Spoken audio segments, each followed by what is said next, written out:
Hello, I'm Maisam Halla, an ex-English language teacher and coordinator at LFA, Lycée Français of Aleppo.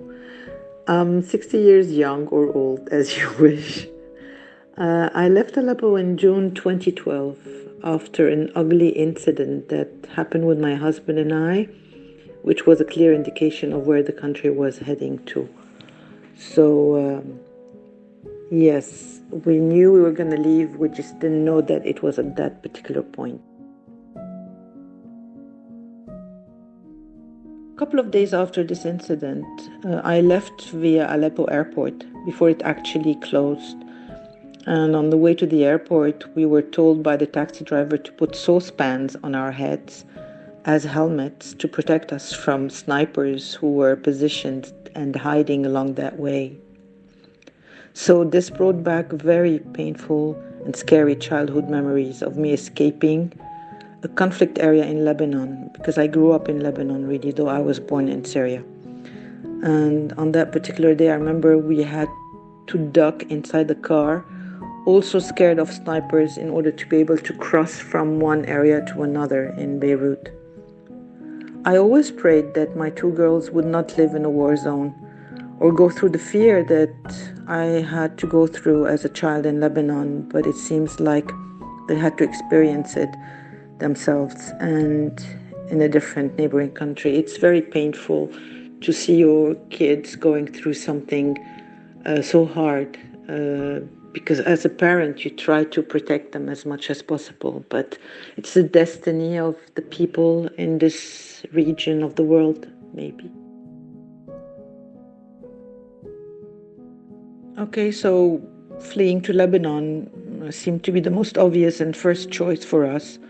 My family lived there. My eldest daughter was studying at university there, and the youngest one, she'd come in the middle of the year, in the middle of 2012, when violence started increasing in Aleppo. So with the skills that I had, I got immediately hired by a very well-reputed school in Lebanon that followed the same program that I was already teaching at the Lycée Français.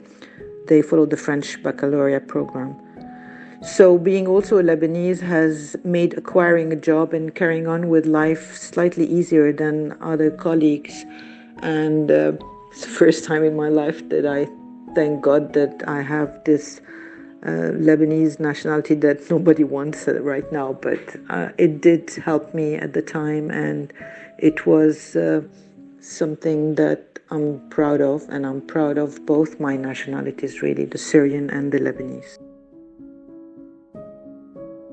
I haven't set foot in Syria since the day I left, June 2012. In all honesty, I'm scared of what I will find. I had an amazing life in Aleppo for the 15 years that I lived there, with beautiful memories, and somehow I'm not really ready to see it all shattered right now. I have lived all this when I returned to Lebanon after its war, and it is hard and painful to see how much the country has changed. So it's like I'm sort of protecting myself by not rushing back to Syria right now. So, but I truly hope that maybe I will go back one day. I have currently resigned from my teaching job. In fact, I did that a year ago. And I am pursuing my freelance writing, which is my passion. It's been my passion for a very, very long time.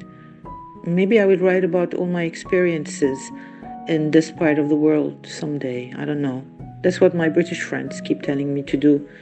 They say you've been through a lot and you should write all about it. So maybe I can do that.